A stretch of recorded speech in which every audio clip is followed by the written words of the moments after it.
Bonjour et bienvenue à cet épisode de La Grande Idée, une série web où je reçois des professionnels de l'industrie pour discuter marketing, publicité et nouvelles technologies. Puis on a l'impression ces temps-ci de faire face à une bataille de titans là, dans le monde des affaires parce que récemment, ce qui retenait l'attention, c'était beaucoup la rivalité de Microsoft avec OpenAI, puis Google avec Bard. Puis c'est un dossier qui est toujours d'actualité, là, puis qui évolue au jour le jour. Il y a une dizaine de jours environ, Mark Zuckerberg et Elon Musk ont tous les deux exprimé leur intérêt à se retrouver dans une cage pour un combat de MMA, donc d'arts martiaux mix. Puis pendant que la UFC essaie d'officialiser les détails de ce combat, Zuck, lui, a décidé de ne pas attendre puis d'y aller avec une première attaque en lançant il y a quelques jours sa nouvelle plateforme Threads qui vise directement à compétitionner là, Twitter. Donc, puis en quelques jours seulement, là, en tout cas, ce que j'ai vu ce matin, Threads est rendu à pas loin de 55 millions d'utilisateurs. Puis pour en parler, puis surtout pour analyser quel impact ça peut avoir sur les professionnels en publicité, j'ai le plaisir de recevoir Bruno Guglielminetti, qui est consultant, stratège numérique, conférencier, mais qui est aussi le réalisateur et animateur du podcast hebdomadaire Mon Carnet. Donc, Bruno, merci d'être avec nous. Bonjour Ali. Bruno, pour les personnes qui n'ont peut-être pas eu le temps de se familiariser là, encore avec la plateforme, qui ne savent pas encore c'est quoi, qui ont vu passer des petits titres à gauche et à droite, est-ce que tu es capable de nous donner un petit aperçu de ce que c'est Threads? Essentiellement, Threads, ça part de quelque chose qui avait déjà été dans le paysage de Facebook, là, pour les gens qui sont vraiment méticuleux et regardent dans les détails. Autour de 2019, Facebook avait fait des tests pour amener justement la possibilité d'avoir des discussions autour de publications.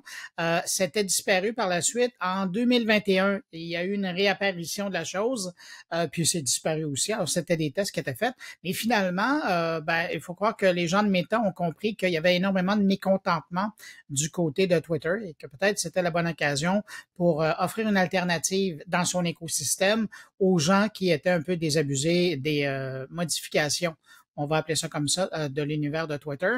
Alors, donc, officiellement, Meta a lancé une annexe, si on veut, à Instagram.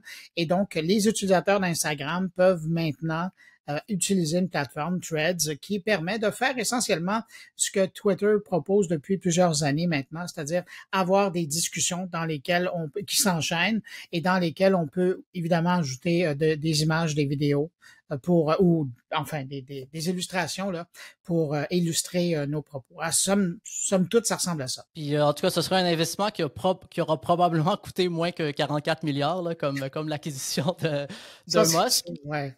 Est-ce qu'il y a des différences entre Thread et Twitter?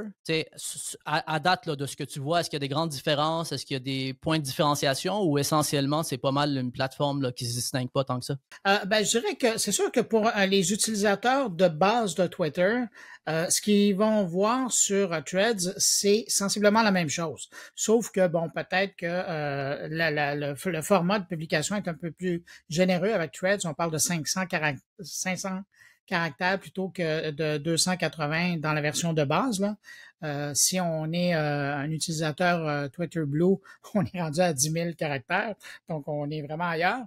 Mais donc, c'est ça. Quand on regarde le service de base, c'est sensiblement la même chose. Peut-être une chose qui ne fonctionne pas, et c'est un peu une surprise, dans Instagram, on sait comment les hashtags sont importants. Du côté de Threads, les hashtags, ça n'existe pas. Ça, c'est un peu probablement la surprise qu'on a. Mais sinon, ça a vraiment le look and feel d'environnement comme Blue Sky, Mastodon, et puis évidemment Twitter. Donc, ce sont vraiment des plateformes qui sont là pour offrir aux gens la possibilité de publier des commentaires, puis après de réagir et de repartager ces commentaires-là. On est vraiment dans un environnement qui est sensiblement la même chose, mais où ça fait une différence, c'est probablement à ceux qui auront goûté aux nouvelles fonctionnalités qui ont été introduites avec le forfait Twitter Blue. Et là, on perd énormément de fonctionnalités.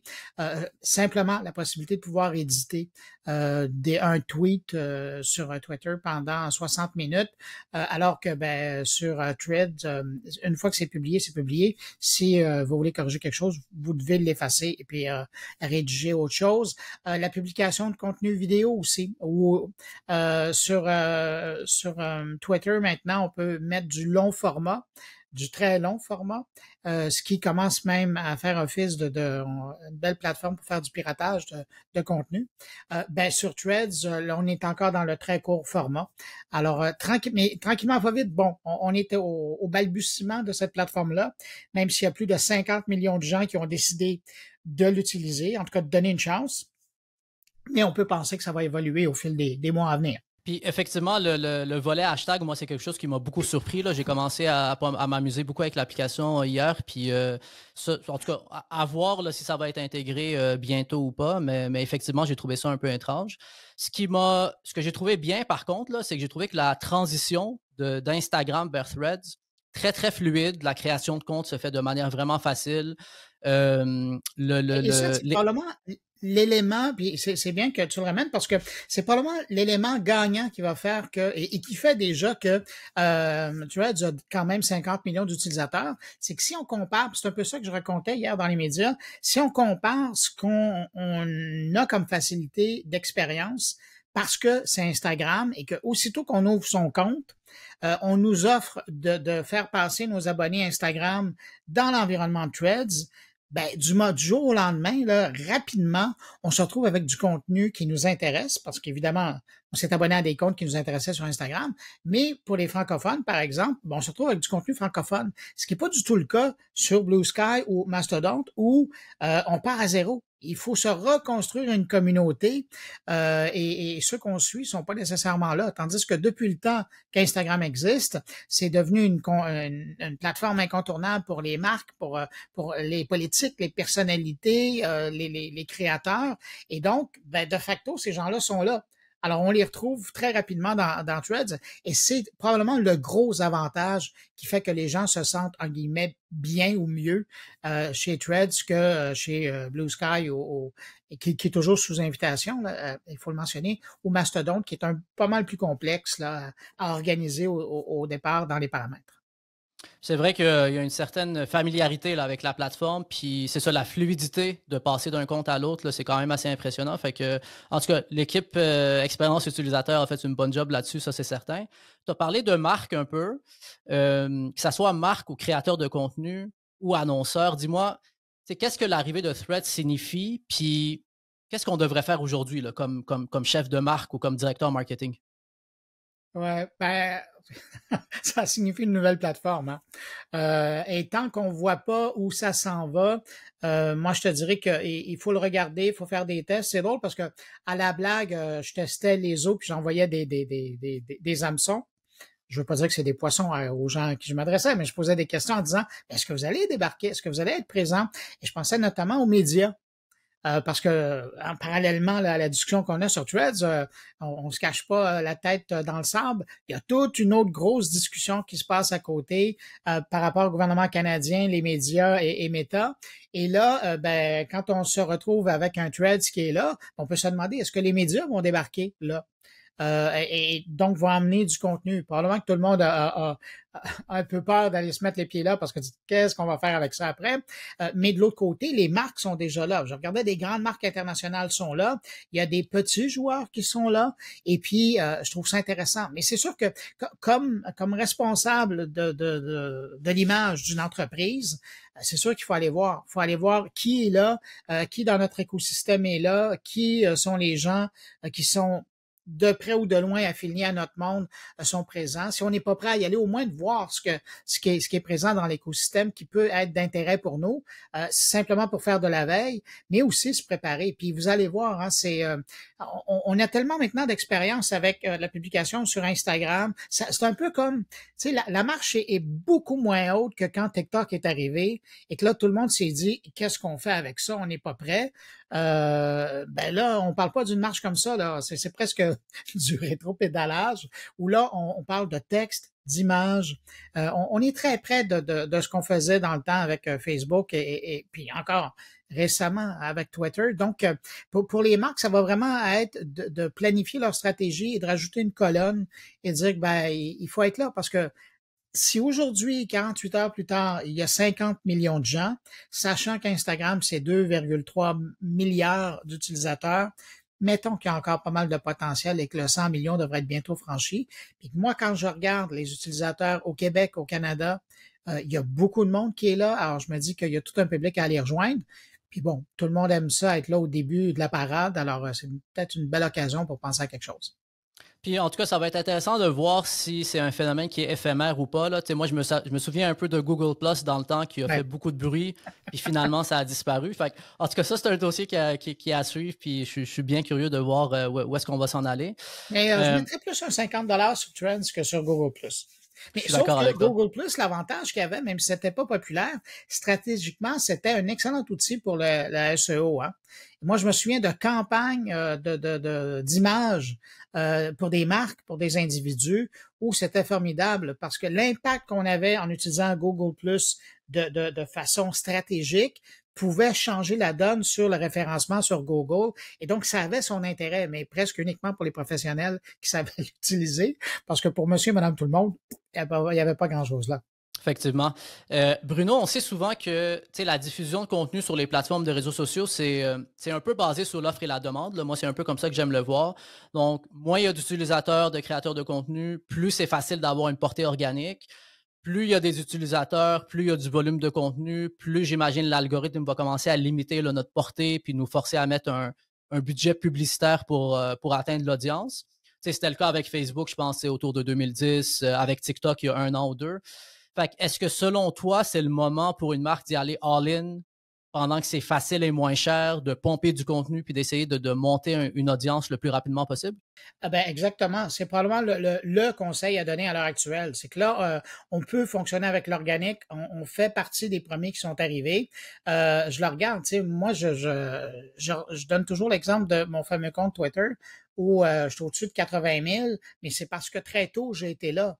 Et puis tranquillement pas vite, ben puis ça a été que de l'organique, mais ça m'a permis de monter une auditoire intéressante qui était là. Et c'est la même chose que je suis en train de faire. Puis tu vois, Instagram pour moi personnellement, ça n'a jamais été une plateforme que j'ai chouchouté. Je passe plus de temps à mettre du stock sur TikTok que j'en mets sur Instagram, mais avec Trends dans le décor, ben, j'ai rapidement mis du temps là-dessus. Je travaille, je le consulte, j'ai des conversations et je vois en dedans de 48 heures, je pense que je suis rendu à quelque chose comme 700 abonnés.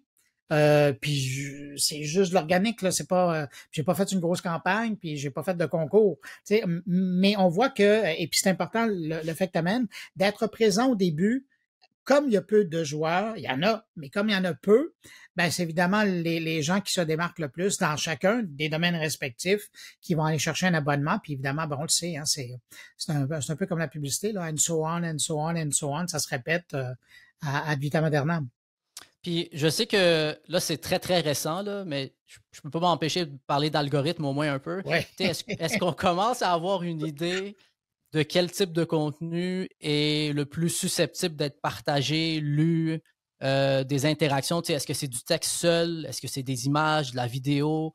Est-ce qu'on commence à avoir une certaine idée là, où on est plus, tout le monde est en mode exploration? Oh, ben, on est dans l'exploration, sauf qu'on a quand même des pistes, hein, parce que je ne sais pas si tu as pris du temps pour lire les détails, mais moi, j'en ai pris. Ben, de toute façon, ça fait partie de ma job, alors il a fallu que je prenne un détail, mais je regardais les explications dans le contrat d'utilisation de la plateforme et on voit bien que, d'une part, on va utiliser la même approche, la même technologie que dans Instagram au niveau des algorithmes pour nous, pour savoir ce qu'on aime, bien sûr, mais pour nous connaître et à partir de là, pour voir ce qu'on va pousser.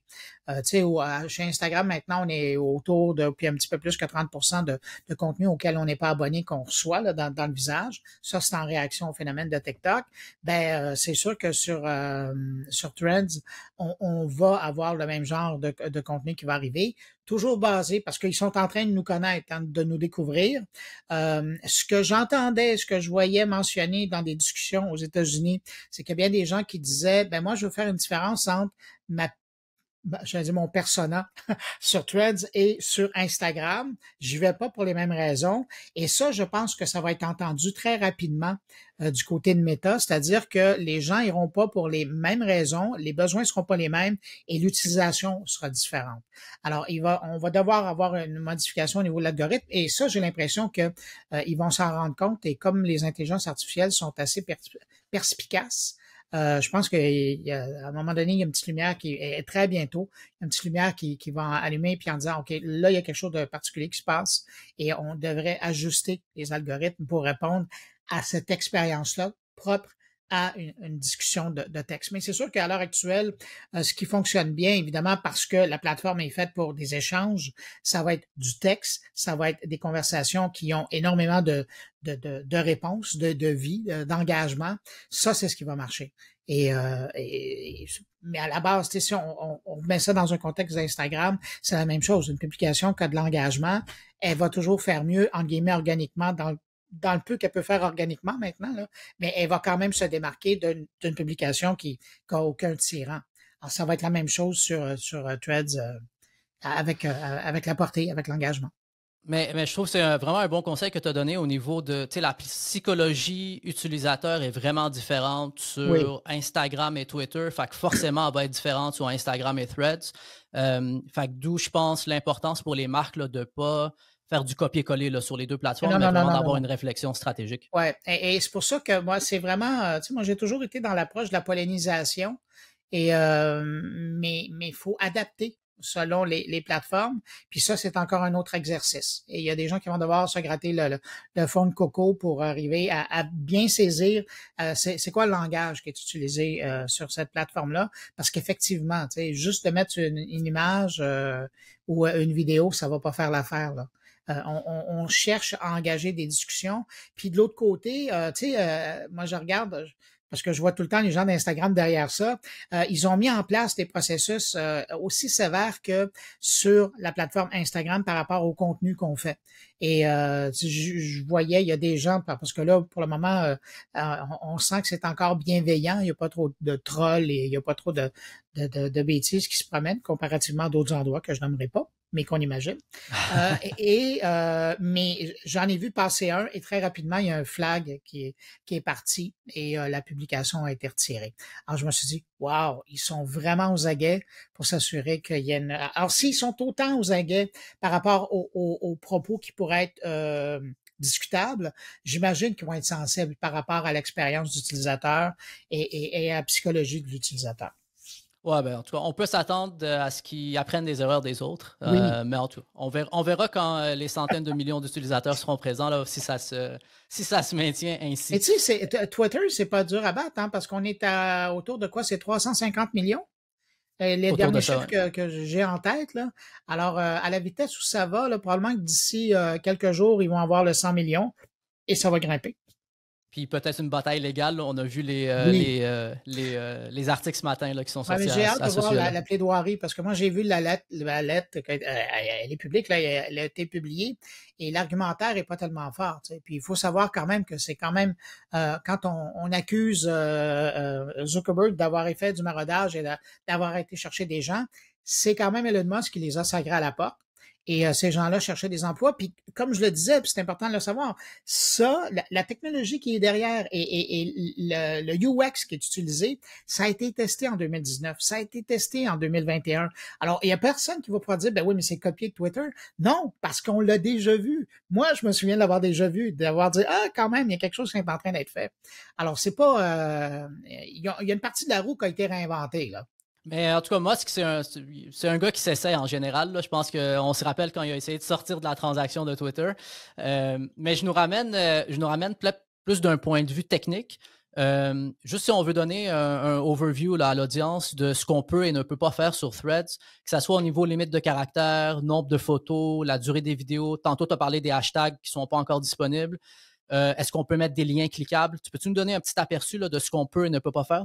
Ouais, ben grosso modo, on est dans le 500 caractères, donc ça donne amplement de matériel.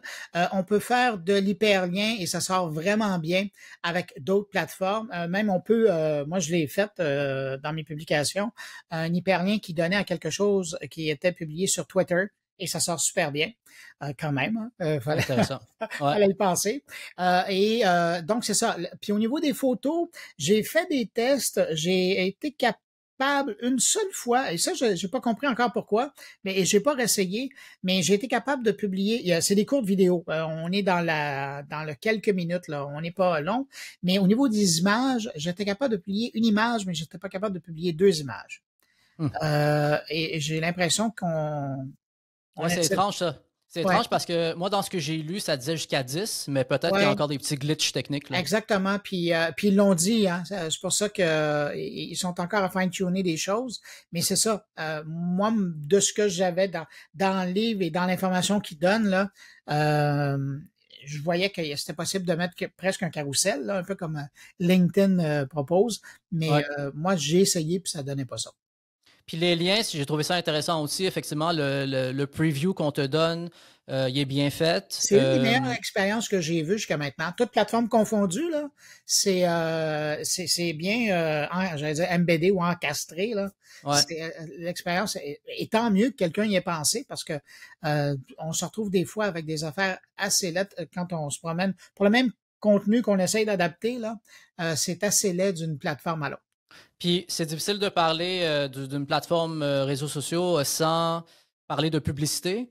Moi, dans mon fil, à date, tout ce que j'ai vu, c'est du contenu organique. Est-ce que le produit publicitaire, en guillemets, est sorti? Est-ce que c'est possible de faire de la publicité? Pour le moment, j'ai pas vu de publicité et j'ai pas entendu parler qu'il y en avait, mais ce n'est qu'une question de temps. C'est évident.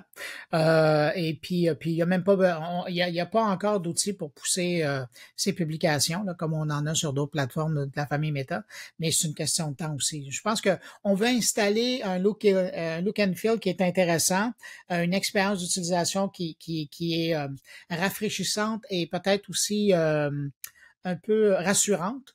Puis je pense qu'après, on va commencer à introduire les outils économiques qui vont permettre de rentabiliser cette affaire-là.